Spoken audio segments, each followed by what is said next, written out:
നമസ്കാരം. ഇൻഫിനിറ്റ് സ്റ്റോറീസിന്റെ പുതിയൊരു അധ്യായത്തിലേക്ക് എല്ലാവർക്കും സ്വാഗതം. എൻ്റെ അടുത്ത് പ്രശ്നം വെക്കാനും മറ്റുമായിട്ട് വരാറുള്ള ഒരുപാട് അമ്മമാര് വളരെ വിഷമത്തോടുകൂടി പറയാറുള്ള ഒരു കാര്യമുണ്ട്. തിരുമേനി, മക്കളുടെ കാര്യം ഓർത്തിട്ട് ഒരു സമാധാനവും ഇല്ല. മക്കൾക്ക് വിചാരിച്ച രീതിയിലുള്ള ഉയർച്ച ജീവിതത്തിൽ കിട്ടുന്നില്ല. ഒരുപാട് പ്രയാസങ്ങളും വിഷമങ്ങളും ഒക്കെയാണ്. മക്കളുടെ ഉയർച്ചയ്ക്കായിട്ട്, മക്കളുടെ ജീവിത വിജയത്തിനായിട്ട് എന്തെങ്കിലും കാര്യം പറഞ്ഞു തരണം. ഇങ്ങനെ ഒരുപാട് അമ്മമാര് എൻ്റെ അടുത്ത് ചോദിക്കാറുണ്ട്. അങ്ങനെ പറയുന്ന അമ്മമാർക്ക് ഞാൻ പറഞ്ഞു കൊടുക്കാറുള്ള 8 കാര്യങ്ങളാണ് ഞാൻ ഇന്ന് നിങ്ങളോടും പറയാൻ പോകുന്നത്. ഈ പറയുന്ന 8 കാര്യങ്ങളിൽ ഏതെങ്കിലും 2 കാര്യം നിങ്ങൾ നിങ്ങളുടെ വീട്ടിൽ ചെയ്യണേ. നിങ്ങളുടെ മക്കൾക്ക് വേണ്ടി ചെയ്യണേ. നിങ്ങളുടെ മക്കളുടെ ജീവിതത്തിലും വലിയ യോഗങ്ങൾ, വലിയ ഐശ്വര്യങ്ങൾ വന്നു ചേരുന്നതാണ്. ഏതൊരു അമ്മയാണോ തൻ്റെ മക്കൾക്ക് വേണ്ടിയിട്ട് ഞാൻ ഈ പറയുന്ന കാര്യങ്ങൾ ചെയ്യുന്നത്, ആ അമ്മ ഭാഗ്യവതിയാണ്. ആ മകനോ മകളോ ഭാഗ്യവതിയാണ്. ആ വീട് രക്ഷപ്പെടും. മക്കൾക്ക് എല്ലാ രീതിയിലുള്ള ഉയർച്ച ജീവിതത്തിൽ വന്നു ചേരുന്നതുമായിരിക്കും. അപ്പോൾ ഓരോ കാര്യങ്ങളായിട്ട് ഞാനിവിടെ പറയാം. നിങ്ങളിത് കേട്ടു നോക്കൂ. പറ്റുന്ന 2 എണ്ണമെങ്കിലും നിങ്ങൾ ചെയ്യുക.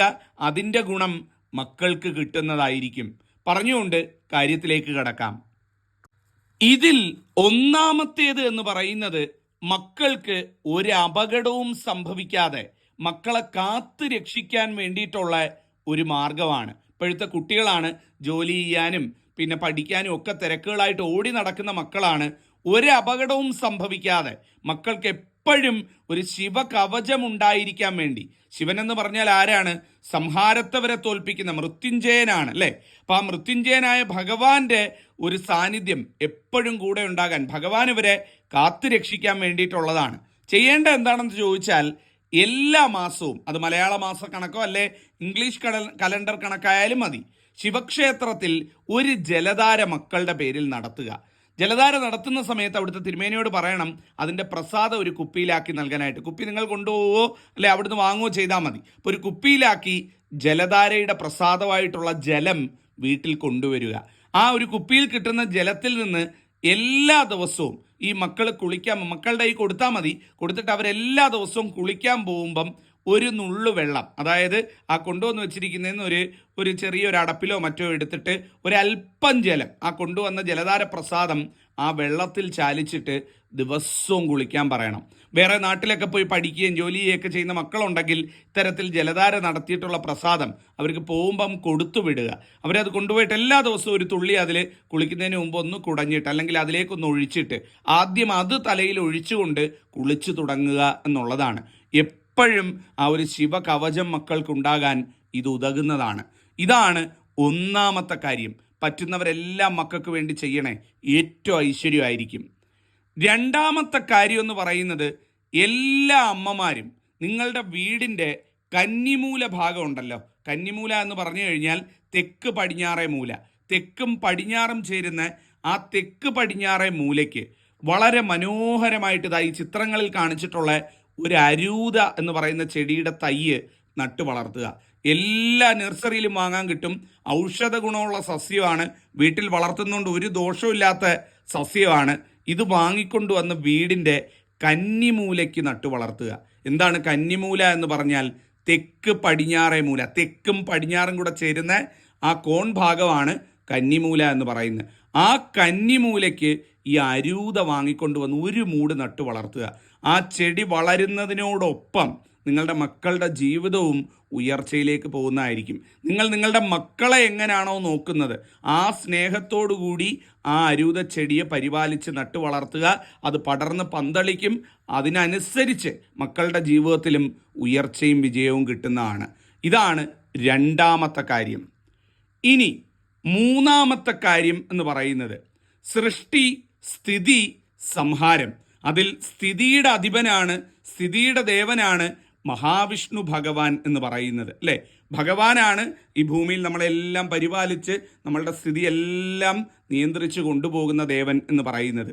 ആ മഹാവിഷ്ണു ഭഗവാന്റെ ക്ഷേത്രത്തിലോ അല്ലെങ്കിൽ മഹാവിഷ്ണു അവതാര ക്ഷേത്രം, ശ്രീകൃഷ്ണസ്വാമി ക്ഷേത്രം, ശ്രീരാമസ്വാമി ക്ഷേത്രം, അങ്ങനെയുള്ള ക്ഷേത്രങ്ങളിൽ നിങ്ങളുടെ മക്കളുടെ പിറന്നാൾ ദിവസം, മക്കളുടെ പിറന്നാൾ ഉണ്ടാവുമല്ലോ, വർഷത്തിൽ ഒരു ദിവസമായിരിക്കുമല്ലോ പിറന്നാൾ എന്ന് പറയുന്നത്, ആ പിറന്നാൾ ദിവസം ഒരു ആയുർ സൂക്ത പുഷ്പാഞ്ജലി നടത്തണം കേട്ടോ. ഒരു ആയുർ സൂക്ത പുഷ്പാഞ്ജലിയും അതോടൊപ്പം കുഞ്ഞുങ്ങളുടെ പേരിൽ നെയ്വിളക്കും ഭഗവാന് തെളിയിക്കുക. സൃഷ്ടി സ്ഥിതി സംഹാരം, അതിൽ സ്ഥിതിയുടെ അധിപനായ മഹാവിഷ്ണുവിന് തെളിയിക്കുക. മക്കളുടെ ജീവിതം വെച്ചടി കുതിച്ചുയരും.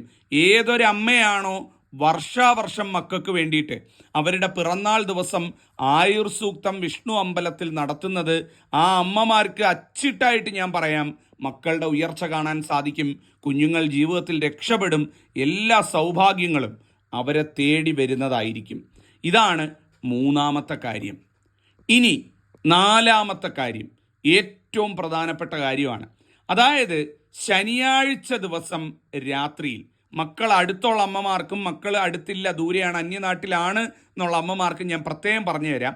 ശനിയാഴ്ച രാത്രി, എല്ലാ ശനിയാഴ്ചയും വേണ്ട, മാസത്തിൽ ഒരിക്കൽ, ഏതെങ്കിലും ഒരു ശനിയാഴ്ച രാത്രി, മാസത്തിൽ ഒരിക്കൽ വെച്ച് മതി, ഒരു ശനിയാഴ്ച രാത്രിയിൽ ഉപ്പ്, വറ്റൽമുളക്, എരിക്കിൻ്റെ ഇല, എരിക്കിൻ ചെടി അറിയാമല്ലോ, എരിക്കിൻ്റെ ഇല, വസ്ത്രത്തിലെ നൂല്, ഈ 4 കാര്യങ്ങൾ, അതായത് മക്കളുടെ വസ്ത്രത്തിലെ നൂല്, ഒരു എരിക്കിൻ്റെ ഇല, വറ്റൽമുളക്, ഒരു 3-5 വറ്റൽമുളക്, കുറച്ച് ഉപ്പ്, കല്ലുപ്പുണ്ടെങ്കിൽ അതെടുക്കുക, അല്ലെ സാധാ ഉപ്പായാലും മതി, ഒരു പിടി എടുക്കുക. ഇതെല്ലാം കൂടെ ഒന്ന് കൂട്ടിപ്പിടിച്ച്, അല്ലെ എരിക്കിൻ്റെ ഇലയിലൊന്ന് പൊതിഞ്ഞെടുത്തിട്ട് മക്കളെ ഒന്ന് അടിമുടി ഒഴിയുക.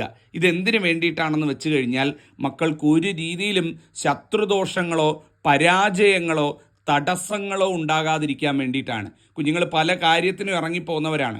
തടസ്സങ്ങൾ വരാതിരിക്കാൻ, ശത്രുദോഷം പമ്പ അടക്കം, ശത്രുദോഷമൊക്കെ വളരെ കൂടുതലായിരിക്കും ജോലി ചെയ്യുന്നവരും മിടുക്കരായിട്ടുള്ള മക്കളൊക്കെ ആണെങ്കിൽ, അപ്പോൾ ഒരുപാട് കൂടുതലായിരിക്കും. അപ്പോൾ ആ ശത്രുദോഷങ്ങൾ കെട്ടടങ്ങാൻ, ശത്രുവിൻ്റെ മുനയൊടിയാൻ, അതുപോലെ തന്നെ കുഞ്ഞുങ്ങളുടെ ജീവിതത്തിൽ തടസ്സങ്ങളും വിഘ്നങ്ങളും മാറി നന്നായിരിക്കാനായിട്ട് ഈ വസ്തുക്കൾ, ഉപ്പ്, വറ്റൽമുളക്, എരിക്കിൻ്റെ ഇല, വസ്ത്രത്തിൻ്റെ നൂല്, ഇതെല്ലാം കൂടെ ഒന്ന് ചുറ്റിയെടുത്ത് മക്കളെ ഒന്ന് അടിമുടി ഒഴിയുക. അത് ശനിയാഴ്ച രാത്രി ചെയ്യണം കേട്ടോ. ഏറ്റവും നന്നായിരിക്കും. ഏറ്റവും മാസത്തിൽ ഒരു ദിവസം ചെയ്താൽ മതി കേട്ടോ. എല്ലാ ദിവസവും ചെയ്യേണ്ട, മാസത്തിൽ ഒരു ശനിയാഴ്ച രാത്രി മക്കളെ ചെയ്യുക. മക്കൾ അടുത്തില്ലാത്തവരാണെങ്കിൽ മക്കളുടെ വസ്ത്രം ഏതെങ്കിലും വീട്ടിൽ കാണുമല്ലോ, പഴയതോ പുതിയതോ, ഒരു അലക്കി തേച്ച് വെച്ചിരിക്കുന്ന വസ്ത്രം, ആ വസ്ത്രം എടുത്ത് ഒരിടത്ത് നിവർത്തി വെച്ചിട്ട് മകനായിട്ട് അല്ലെങ്കിൽ മകളായിട്ട് അതിനെ സങ്കല്പിച്ചുകൊണ്ട് ആ വസ്ത്രത്തെ ഒഴിഞ്ഞാലും മതി എന്നുള്ളതാണ്. ഒഴിയുന്ന സമയത്ത് ഓം രക്തായേ നമ, ഭദ്രകാളി മന്ത്രമാണ്, ഓം രക്തായേ നമ, ഓം സർവദുഷ്ടനാശിനി മഹാദേവിയേ നമ എന്നുകൂടി ചൊല്ലിക്കൊണ്ട് ആ വസ്ത്രത്തെ അല്ലെങ്കിൽ ആ മകനെ അല്ലെങ്കിൽ മകളെ നിർത്തിക്കൊണ്ട് അടിമുടി ഒഴിയുക. ഇതൊരു ശനിയാഴ്ച ദിവസം ചെയ്യണം കേട്ടോ. അങ്ങനെ മാസത്തിൽ ഒരു തവണ ചെയ്യുക. ഒരു ദോഷവും ഒരു ശക്തിയും കുഞ്ഞുങ്ങളുടെ നേർക്കടിക്കില്ല. അവരുടെ ജീവിതത്തിലെ വഴി തുറന്നു കിടക്കും. അവർ നടന്ന് ഉയരങ്ങൾ കീഴടക്കുന്നതായിരിക്കും ഏറ്റവും സൗഭാഗ്യമായിരിക്കും എന്നുള്ളതാണ്. ഇനി അടുത്തത് വളരെ പ്രധാനപ്പെട്ടതാണ്. ഞാൻ 8 കാര്യങ്ങൾ പറയുന്നത്, എല്ലാം ചെയ്യാനല്ല പറയുന്നത്. ഈ 8ൽ നിങ്ങൾക്ക് ഏറ്റവും സൗകര്യമായിട്ട് ചെയ്യാൻ പറ്റുന്ന 2 ചെയ്താൽ മതി എന്നുള്ളതാണ്. അടുത്തത് വളരെ പ്രധാനപ്പെട്ടതാണ്.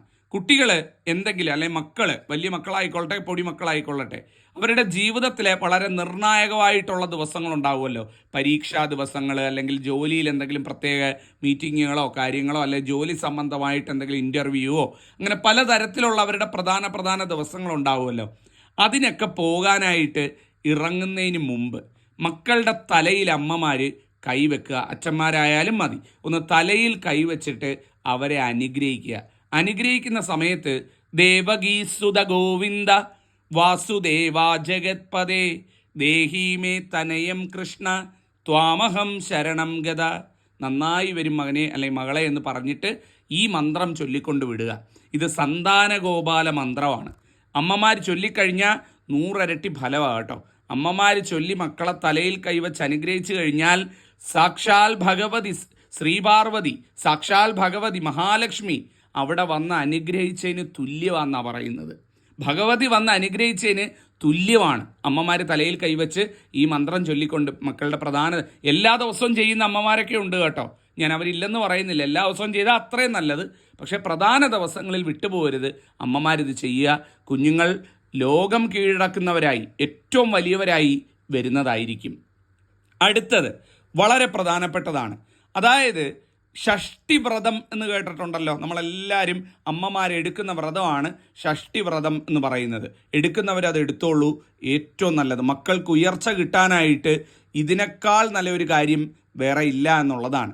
ഇനി ഈ ഷഷ്ടിവ്രതം എടുക്കാൻ പറ്റാത്തവരുണ്ടെങ്കിൽ ഷഷ്ടി നാൾ എന്നാണ് എന്ന് നോക്കിയിട്ട് വീട്ടിനടുത്തുള്ള മുരുക ക്ഷേത്രത്തിൽ അല്ലെ മുരുക പ്രതിഷ്ഠയുള്ള അമ്പലത്തിൽ ഷഷ്ടി സ്തോത്ര പുഷ്പാഞ്ജലി എന്നൊന്നുണ്ട്.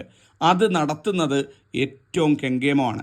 മാസാമാസം ഷഷ്ടി നാൾ എന്നൊക്കെയാണെന്ന് നോക്കിയിട്ട് ആ ഷഷ്ടിക്ക് ഷഷ്ടി സ്തോത്ര പുഷ്പാഞ്ജലി നടത്തുക. അത് ഏറ്റവും ഗംഭീരമാണ് കേട്ടോ. ഷഷ്ടി വ്രതം എടുക്കുന്നവർ ഇത് നടത്തണമെന്നില്ല. ഷഷ്ടി വ്രതം എടുക്കുന്നവർ അതിനേക്കാൾ വലിയൊരു കാര്യമില്ല. വ്രതം എടുക്കാത്തവർക്ക് വേണ്ടിയാണ് പറയുന്നത്. ഷഷ്ടി സ്തോത്ര പുഷ്പാഞ്ജലി ഷഷ്ടി നാളിൽ മക്കളെ സങ്കല്പിച്ചുകൊണ്ട് അമ്മമാർ കഴിപ്പിച്ചു കഴിഞ്ഞാൽ ഏറ്റവും ഫലമാണ്. അതിനേക്കാൾ വലിയൊരു ഐശ്വര്യം ആ ദിവസം കിട്ടാനില്ല. അപ്പം ഇതാണ് അടുത്ത കാര്യം. മറ്റൊരു പ്രധാനപ്പെട്ട കാര്യം എന്ന് പറയുന്നത് നിങ്ങൾ കേട്ടിട്ടുള്ളതായിരിക്കും, നിറകുടം വയ്ക്കുക എന്ന് പറയുന്നത്. അതിനേക്കാൾ ഐശ്വര്യമായിട്ടുള്ള ഒരു ചടങ്ങ് വേറെയില്ല. രാവിലെ വീട്ടിൽ നിന്ന് കുഞ്ഞുങ്ങൾ പുറത്തേക്ക് പോകുന്ന സമയത്ത് എല്ലാ ദിവസവും രാവിലെ, ഇപ്പോൾ സ്കൂളിൽ പോകുന്നവരായിക്കൊള്ളട്ടെ, ജോലിക്ക് പോകുന്നവരായിക്കൊള്ളട്ടെ, മറ്റു കാര്യങ്ങൾക്ക് പോകുന്നവരായിക്കൊള്ളട്ടെ, രാവിലെ ദിവസവും വീട്ടിൽ നിന്ന് ഇറങ്ങുന്ന സമയത്ത് അവർ കാണത്തക്ക രീതിയിൽ വീടിൻ്റെ ഉമ്മറത്ത്, വീടിൻ്റെ മുൻഭാഗത്ത് ഒരു നല്ല നിറകുടം, അത് ലോഹക്കുടം ആയാലും കുഴപ്പമില്ല, മൺകുടം ആയാലും കുഴപ്പമില്ല, നല്ല മനോഹരമായിട്ട് പൊട്ടാത്ത, അഴുക്കൊന്നും പറ്റാത്ത നല്ല ഭംഗിയായിട്ട് ഒരു നിറകുടം, അതായത് ജലം നിറച്ച് ഒരു നിറകുടം വയ്ക്കുക. അതിൽ പരം ഒരു സൗഭാഗ്യം വേറെ ഇല്ല എന്നുള്ളതാണ്. പറ്റുന്നവരൊക്കെ ചെയ്യണേ. ഇനി അവസാനത്തെ ഏറ്റവും പ്രധാനപ്പെട്ടതാണ്. ഇതും പറ്റുന്നവർ ചെയ്യാം. 8 പറയുന്നു. നിങ്ങൾക്ക് പറ്റുന്ന ചെയ്താൽ മതി. 2 അത് ചെയ്യുക, അതിൻ്റെ ഗുണം കിട്ടും. 8ാമത്തേതെന്ന് പറയുന്നത്, നമ്മളുടെ കുടുംബക്ഷേത്രം ഉണ്ടല്ലോ, കുടുംബക്ഷേത്രം, അതായത് 7 തലമുറകളായിട്ട് നമ്മളുടെ മുത്തശ്ശന്മാരായിട്ട് 7 തലമുറകളായിട്ട് ആരാധിച്ചു പോകുന്ന കുടുംബക്ഷേത്രം. ആ കുടുംബക്ഷേത്രത്തിൽ വർഷത്തിലൊരിക്കൽ, എല്ലാ പ്രാവശ്യവും അല്ല പറയുന്നത്, വർഷത്തിലൊരൊറ്റ തവണ മതി, മക്കളുടെ പേരിൽ ഒരു ചന്ദനച്ചാർത്ത് നടത്തുക. ഏറ്റവും നല്ലതാണെന്നാണ് പറയുന്നത്. ചന്ദനച്ചാർത്ത്, കളഭച്ചാർത്ത്, ഇങ്ങനെ പല പേരിലുണ്ട്. ചാർത്ത് നടത്തുക ഏറ്റവും നല്ലതാണ്. കുടുംബക്ഷേത്രത്തിൽ നടത്തണം. ഇപ്പം കുടുംബക്ഷേത്രം അറിഞ്ഞുകൂടാത്തവരുണ്ടെങ്കിൽ അടുത്തുള്ള ഏതെങ്കിലും ദേവീക്ഷേത്രത്തിൽ നടത്തിയാലും മതി. അങ്ങനെ സങ്കല്പിച്ചുകൊണ്ട്, അമ്മയെ സങ്കല്പിച്ചുകൊണ്ട്, മാതാവായിട്ട് സങ്കല്പിച്ചുകൊണ്ട് ദേവീക്ഷേത്രത്തിലോ ഭദ്രകാളി ക്ഷേത്രത്തിലോ ഒക്കെ ഒരു ചാർത്ത് നടത്തുക. ചന്ദനച്ചാർത്ത്, കളഭച്ചാർത്ത്, അങ്ങനെ പല ചാർത്തുകളുണ്ട്. ചാർത്ത് നടത്തുക ഏറ്റവും ഐശ്വര്യമായിട്ടുള്ള കാര്യമായിരിക്കും. അതല്ലെങ്കിൽ മുഴുക്കാപ്പ് എന്ന് പറഞ്ഞിട്ടുണ്ട്. മുഴുക്കാപ്പ് നടത്തുന്നതും ഏറ്റവും ഗംഭീരമാണ്. ഇത് വർഷത്തിലൊരിക്കൽ ചെയ്താൽ മതി. എപ്പോഴും ചെയ്യേണ്ട കാര്യമില്ല, വർഷത്തിലൊരിക്കൽ ഏറ്റവും ഗംഭീരമായിരിക്കും. അപ്പം ഇതാണ് 8ാമത്തെ കാര്യം. അപ്പം ഞാൻ ഈ പറഞ്ഞ 8 കാര്യങ്ങളിൽ ഏതെങ്കിലും 2 നിങ്ങൾ ചെയ്യുക. അതിൻ്റെ ഗുണം നിങ്ങൾക്കും കുഞ്ഞുങ്ങൾക്കും ആ കുടുംബത്തിനും കിട്ടുന്നതായിരിക്കും. നന്നായി വരും. പറഞ്ഞുകൊണ്ട് അധ്യായം അവസാനിപ്പിക്കുകയാണ്. നന്നായി വരട്ടെ. നന്ദി, നമസ്കാരം.